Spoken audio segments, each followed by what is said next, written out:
Hello madlang people, mabuhay, good morning sa lahat. Ayan guys, isi-share ko lang po sa inyo kung paano gumawa ng apple puff pastry. So may nakahanda po ako dito na apple, 3 peraso at hinihiwa-hiwa ko na kasi i-chop ko siya ng maliliit kasi yan ang i-feeling ko doon sa puff pastry. Kasi lulutuin ko po yan, mamaya ipapakita ko po sa inyo lahat. So, ganito po. I-chop natin ng maliliit ang apple. So, ganito lang po kalaki ang pag-chop. Maliliit. Ganyan. Maliliit. Red apple po ang ginamit ko. So, ito na guys. Since na-chop ko ng lahat, lulutuin natin ngayon. Kailangan may nakahanda kang butter na 50 grams and 3 tablespoon na sugar. Ayan, 3 kutsarang asukal and then 3 tablespoon na sugar and 50 grams na butter. Ayan guys. Lulutuin natin siya dito at kailangan nakahanda ang ating cinnamon powder. Ayan, ilalagay na natin siya dito sa frying pan na may butter at asukal. Ayan, since na-mix ko na, lalagyan ho natin ng cinnamon powder. Kasi pangpalasa ang cinnamon powder.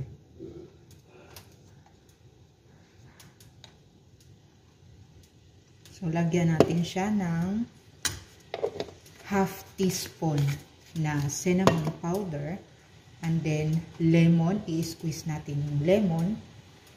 Kaya lang nahihirapan ko kasi wala akong tripod. Ayan, malinis naman ang aking kamay. Kalahati lang ng lemon ang ilalagay mo. Lutuin natin siya para lumambot yung apple. Since nalagay na natin yung cinnamon at lemon, titikman natin kung matamis o hindi.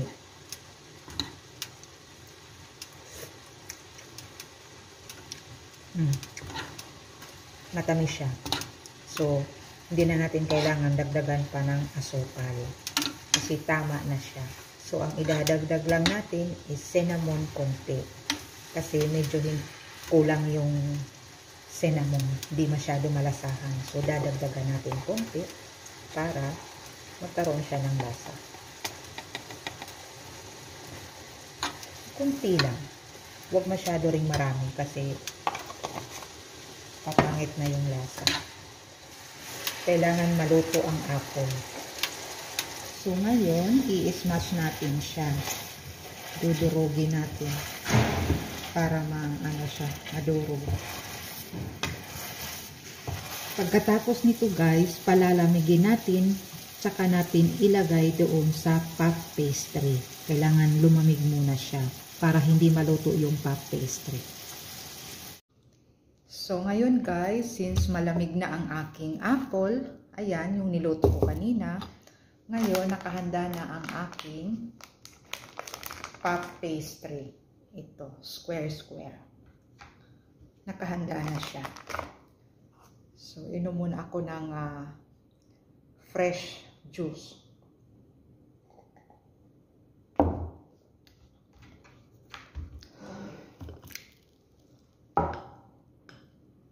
Ayan. Lagay tayo ng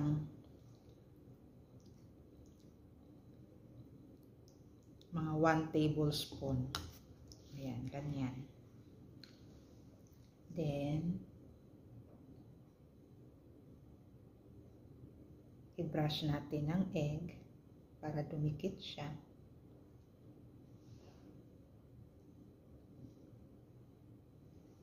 Ayan.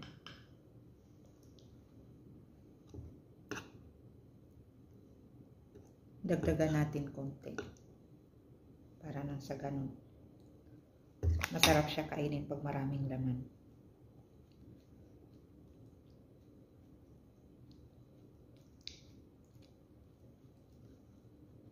Ganito lang guys. Lagyan lang natin ng design para maganda siya tingnan. Ganyan. Dito sa gilid.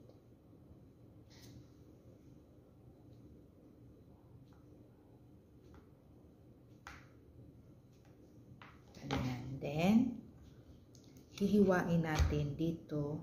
Kunti lang. Huwag natin masyadong lakihan.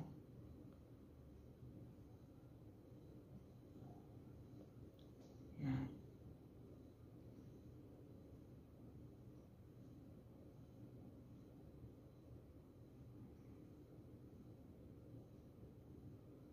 Yan. Ito na ang itsura. Yan. So, lagay natin siya dito.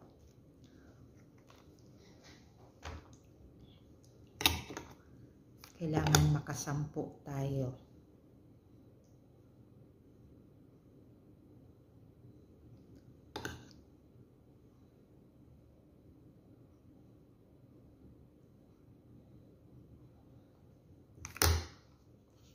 Ganon din na pagkalagay, step by step. Yan. Then, ganon natin ang tinidor para ma-seld siya. So, seld na siya. So, hihiwa tayo dito. Tatlong hiwa. Yan. Then, ulit. Hello guys. Ayan na po. Nasa loob na. Ayan. Ito yung pangalawa na luto. At ito naman, ito na yung luto na. Ayan guys. Diba? Ang ganda.